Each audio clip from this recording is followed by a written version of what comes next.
एक ठाकुर जी के परम भक्त थे त्रिपुरदास, बहुत अच्छा चरित्र है उनका। तो त्रिपुरदास जी जो थे,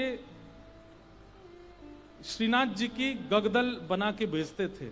गगदल जानते हैं? कंबल, सर्दियों में जो ठाकुर जी धारण करते हैं। किसी ने श्रीनाथ जी के दर्शन किए हो, शीतकाल में दर्शन करना, ठाकुर जी का मुखमंडल दिखाई देता, बाकी सब ऐसे पूरे ढके रहते हैं, उसको गगदल बोलते हैं। तो त्रिपुरदास जी जो थे ये बहुत बड़े मंत्री थे, इनके पास मंत्री पद पर थे तो खूब धन आता था। तो ये बढ़िया सोने की जड़ाऊ, चांदी की जड़ाऊ, बढ़िया गगदल भेजते थे ठाकुर जी को। किसी ने जाके बादशाह से शिकायत कर दी, बोले त्रिपुरदास जी आपके खजाने के सारे पैसा लगा के गगदल बना के श्रीनाथ जी को भेज देते हैं। तो बादशाह ने इनको अपनी मंत्री पद से हटा दिया, और जैसे ये मंत्री पद से हटे, कंगाली आ गई, गरीब हो गए। अब इनके पास इतना भी धन नहीं था कि गगदल खरीद के भेज सकें। तो एक लिखने वाली कलम थी इनके पास, वो कलम बेच दी जाकर के, तो उससे 1 रुपया मिला। 1 रुपया से इन्होंने जो वस्त्र खरीदा, बिल्कुल 3rd क्लास वस्त्र खरीदा, 1 रुपए का आया। मन में बड़े दुखी थे, बोले ठाकुर जी मैंने कभी ऐसा वस्त्र आपको भेजा नहीं, लेकिन क्या बताऊं, और कोई मेरे पास चारा नहीं। वो वस्त्र खरीद करके और उस पर प्रेम से हृदय से लगा के उस पर बढ़िया सुंदर कुछ रंग रोगन किया, जो जो उन पर उपस्थित था। थोड़े थोड़े इत्र बचे थे, इत्र लगा दिया और किसी के हाथ मंदिर भिजवा दिए। पहले तो हमेशा खुद जाते थे जब मंत्री थे, लेकिन अब मन में सोचे कि कहीं मैं ऐसी अवस्था में मंदिर गया, गुसाई जी ने अगर मुझे इस अवस्था में देखा तो वे कहीं मुझ पर कृपा करने के लिए धनराशि ना दे दें, इसलिए खुद नहीं गए, किसी के हाथों भिजवा दिया। गगदल नहीं बना पाए थे, चद्दर बनी थी, बस भिजवा दी। और कोई बात नहीं, ठाकुर जी समझेंगे मेरी परिस्थिति। शीतकाल का समय आया, यहां पर वो चद्दर जैसे ही पहुंची तो भंडारियों ने सोचा ये तो बिल्कुल सामान्य स्थिति की है, ये ठाकुर जी की सेवा में क्यों जावे, ऐसे ही रख दो इसको कहीं किनारे, किनारे में कहीं रख दी। शीतकाल प्रारंभ हुआ, जैसे ही ठाकुर जी को गगदल पहनाई, रात्रि में शयन करा करके गुसाई जी चले गए। रात भर गुसाई जी ठिठरते रहे, मुंह कांपते रहे, हाथ पर कांपते रहे। सुबह मंगला में जैसे ही दर्शन करने गए तो भीतर जाके जैसे ही ठाकुर जी को उठाया, ठाकुर जी के दांतों की आवाज आ रही थी, cut cut cut cut cut cut जोर से, और ठाकुर जी ठिठर रहे हैं जोर से। गुसाई जी बोले 5-5 गगदल पहना रखी हैं, फिर भी ठिठर रहे हैं, अंगीठी जला के लाओ। अंगीठी जला करके ठाकुर जी के आगे हाथ सेक सेक के, कभी हाथ पे लगा मैं, कभी गालों पे लगा मैं, कभी गले पे लगा मैं। ठाकुर जी बोले जाड़ो लग रहा हो, बहुत जोड़ते जाड़ो लग रहा हो मुझे। गुसाई जी बोले जय जय। अंगीठी जला दी, 5-5 गगदल उड़ा दी, और गगदल लेके आओ। महाराज 10-10 गगदल, ठाकुर जी ढक गए पूरे रजाइयों में।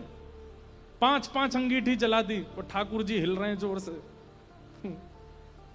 और केवल नाटक कर रहे हो ऐसा नहीं, स्पर्श करने में बिल्कुल ऐसा लग रहा है जैसे मानो जैसे ठंडे पड़ गए हो ठाकुर जी। गुसाई जी तो इतनी चिंता में आ गए, क्या करें क्या करें क्या करें। अचानक गुसाई जी बोले 10-10 गगदल और 5-5 अंगीठी, फिर भी ठंडक नहीं जा रही, कोई लीला तो नहीं श्याम सुंदर की। ओहो, निश्चित ही किसी भक्त के द्वारा भेंट आई है और वो हमने पधराई नहीं है, इसीलिए ये सब हो रहा है। तुरंत गुसाई जी बोले किसी भक्त की भेंट आई थी क्या? क्या क्या भेंट आई बताओ।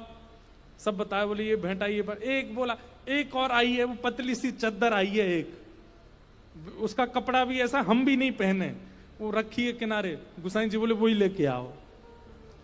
लेकर के आए, सारे 10 के 10 गगदल हटाई, पतली सी बेकार से कपड़ा की वो चद्दर जैसे ही ठाकुर जी को उड़ाई, ठाकुर जी बोले पसीना आ गए मुंह, तो भैया मेरी सबरे जाड़ो चलोगो। अरे अंगीठी हटाओ, मुंह को बहुत जोर से गर्मी लग रही है। गुसाई जी बोले बलिहारी ठाकुर जी आपकी जय हो, आपको ना तो जाड़ा लगता है, ना भूख लगती है, ना प्यास लगती है, ना गर्मी लगती है। भक्त के द्वारा प्रस्तुत भाव स्वीकार करने के लिए सारे भाव प्रकट कर लेते हो। ऐसे हमारे ठाकुर जी। तो त्रिपुरदास की बेचारी की सामान्य सी चद्दर ओढ़ करके ठाकुर जी पसीना बहा रहे हैं अपने मुंह, इतनी जोर से गर्मी लगी आई मुंह। ऐसे हमारे ठाकुर जी। तो आप मत कीजिए, आप तो पवित्रता का भी ध्यान रखो, वर्णाश्रम धर्म का भी ध्यान रखो, सभ्यताओं का भी ध्यान रखो, वेद मर्यादाओं का भी पालन करो। ठाकुर जी को अवसर दीजिए। प्रेम आपका ऐसा हो कि ठाकुर जी नियम तोड़वाने की आज्ञा दें, तब श्रेष्ठता है। हरिराम व्यास जी जिन्होंने जुगल किशोर जी को प्रकट किया, ऐसे श्री हरिराम व्यास जी की बेटी का ब्याह था और अपनी बेटी के ब्याह में जितने ब्राह्मण आए, हरिराम व्यास जी अपनी बेटी के ब्याह से प्रसन्न नहीं थे। क्यों नहीं थे? कोई पिता अपने पुत्री के ब्याह से अप्रसन्न कैसे हो सकता है? लेकिन उनके मन में भाव था कि भाई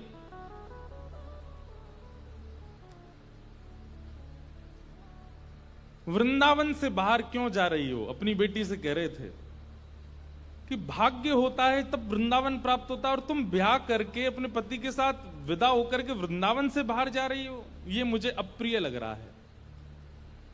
बेटी ने कहा, पिताजी ये तो स्वभाव है कि बेटी को बाहर जाना ही पड़ता है, और बाहर कहां, जहां पति का घर है वहां जाना पड़ेगा। तो हरिराम व्यास जी बोले, तुम्हारे पास दो उपाय हैं। बोले क्या? या तो पति से कहो कि वृंदावन में घर बना ले, या फिर उसी से ब्याह करो जो वृंदावन में रहता हो। पुत्री बोली, पिताजी अब सब बातें हो चुकी हैं और हमें भी जिससे ब्याह हो रहा है वो हमको बड़ा प्रिय है, अब हो जाने दो ब्याह, ठीक है आते रहेंगे वृंदावन। तो इस बात से इतने नाराज हो गए हरिराम व्यास जी कि तुमको व्यक्ति विशेष प्रिय है। अरे हरिराम व्यास जी तो ये तक बोल गए थे कि भाई लंगड़ा हो, वृंदावन का हो तो उससे ब्याह कर लो, कोई गुण ना हो लेकिन वृंदावन का है तो ब्याह करो, क्योंकि वृंदावन रहने को मिलेगा। लेकिन तुम और गुणों को देख करके वृंदावन छोड़ करके जा रही हो, ये तुम्हारा सबसे बड़ा दुर्भाग्य है। तो अपनी बेटी के ब्याह से प्रसन्न नहीं थे, तो हरिराम व्यास जी की पत्नी और बाकी बच्चे बोले, पिताजी को रहने दो नाराज, हम तो ब्याह करेंगे आनंद से।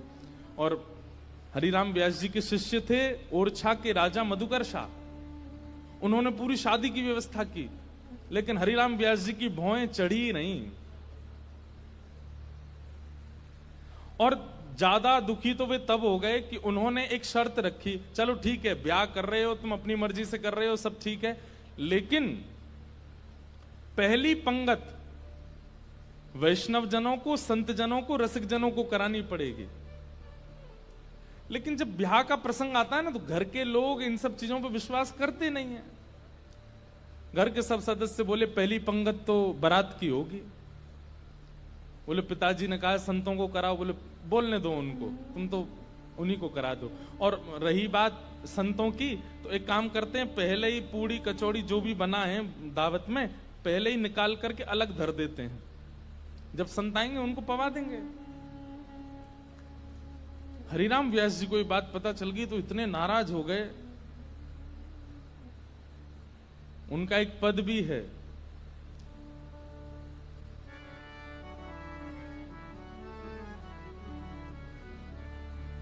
संतन सो अधिक समधि प्यारे।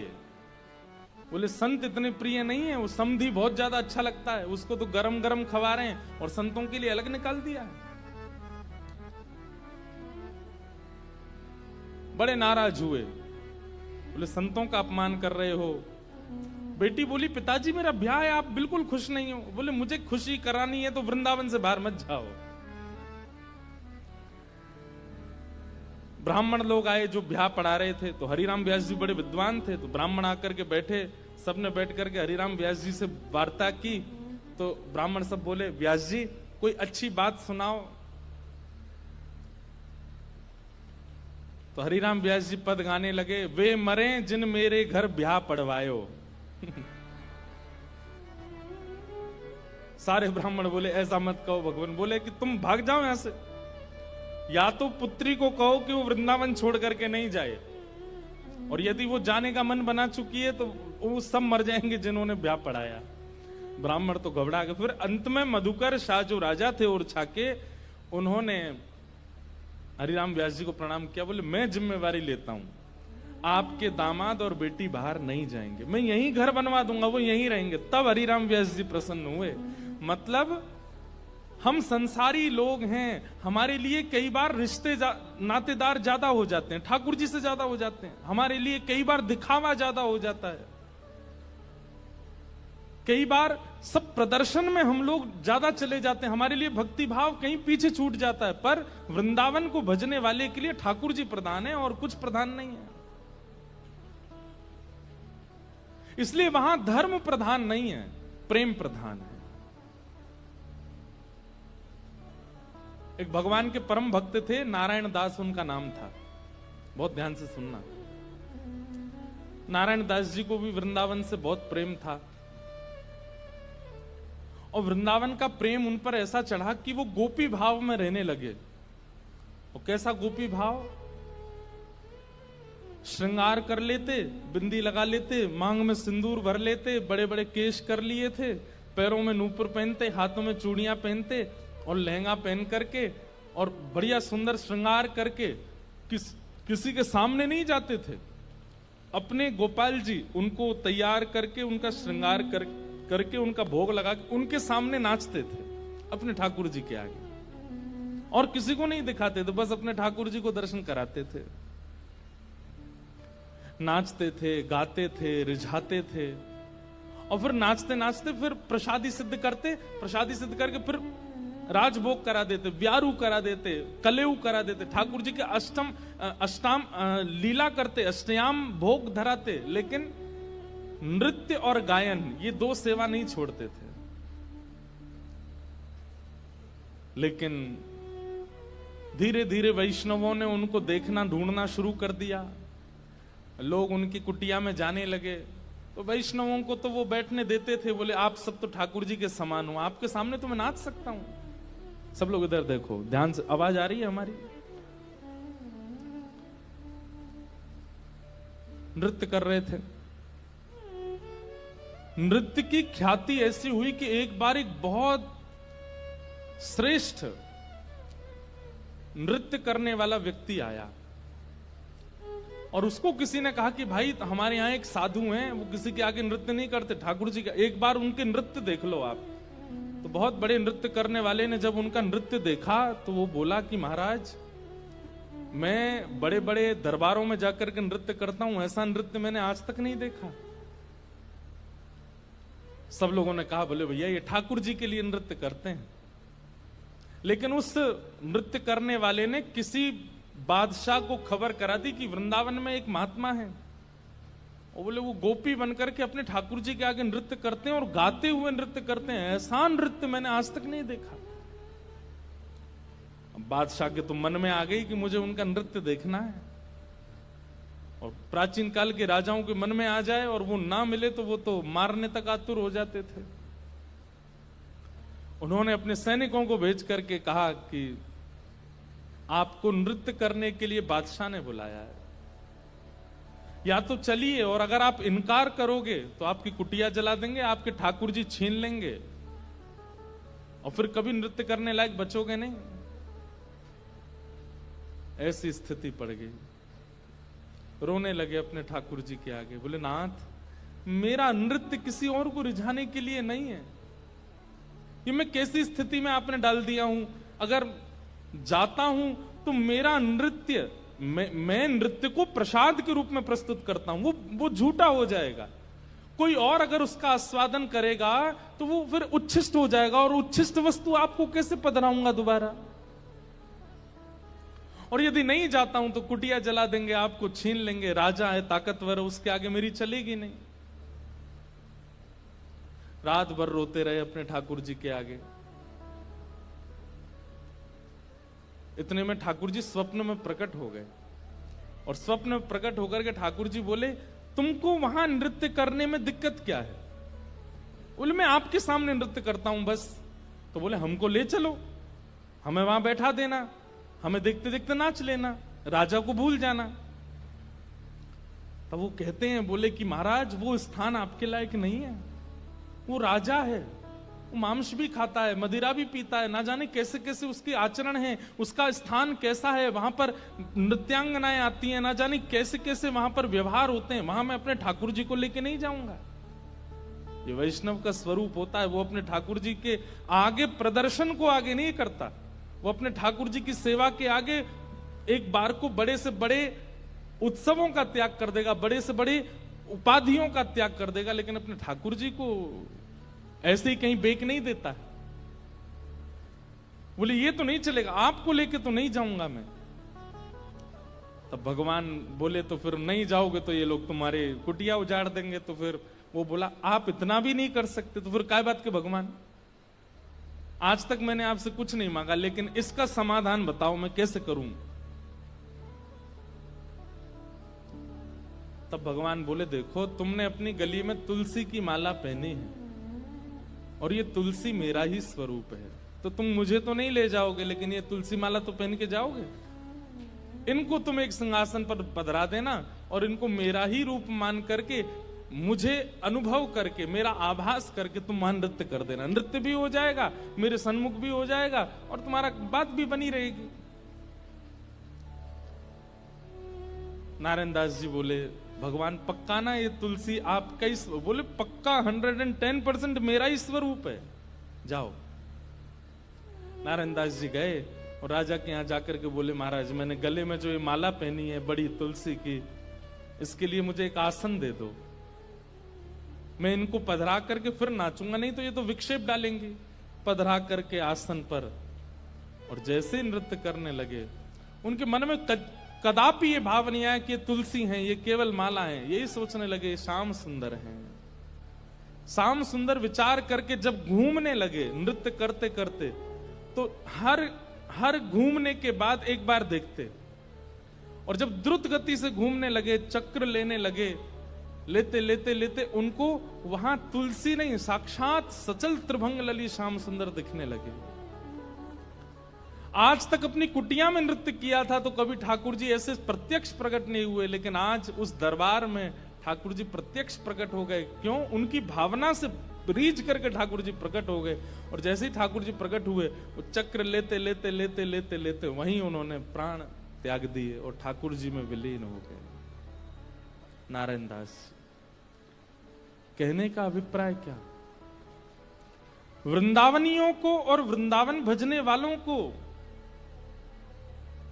कई बार व्यवहार प्रधान नहीं होता, उनके लिए धर्म प्रधान नहीं है, उनके लिए अर्थ प्रधान नहीं है, उनके लिए काम प्रधान नहीं है, उनके लिए मोक्ष भी प्रधान नहीं है, उनके लिए केवल प्रेम प्रधान है। हमारे आप लोग जाएंगे तो आप क्या कहेंगे, कहां जा रहे हो? बोले, बरसाने जा रहे हैं, राधा रानी का दर्शन करने। लेकिन अगर कोर ब्रजवासी से पूछोगे कहां जा रहे हो, बोले बरसानो जा रहे हैं लाडली जी को दर्शन करवे। क्या बोलेंगे? लाडली जी। क्यों? प्रेम प्रधान हो जाता है, वहां पर भगवत तत्व की बात नहीं करते। कोर वृंदावनवासी से पूछोगे, आपसे पूछे कहां जाओ, राधा रमन जी दर्शन करने जा रहे हैं, पर बिल्कुल वृंदावनवासी होगा तो बोलेगो श्री लालजू को दर्शन करवे जा रहे हैं। और एक और बात बताऊं, और ज्यादा उपासक वृंदावन के, वो क्या बोलेंगे? श्री जी को दर्शन करवे जा रहे हैं। श्री जी, हमारे वृंदावन में ठाकुर जी को भी श्री जी बोलते हैं, किशोरी जी को भी श्री जी, ठाकुर जी को भी श्री जी। श्री जी बोलते हैं तो समझो युगल का नाम बोला गया है, अकेली किशोरी जी नहीं है श्री जी। श्री जी माने ठाकुर जी और किशोरी जी दोनों। श्री माने राधा रानी, और जी कौन है? बोले लाल जी, श्री जी। वृंदावन में प्रेम प्रधान है, धर्म अर्थ काम और मोक्ष नहीं है।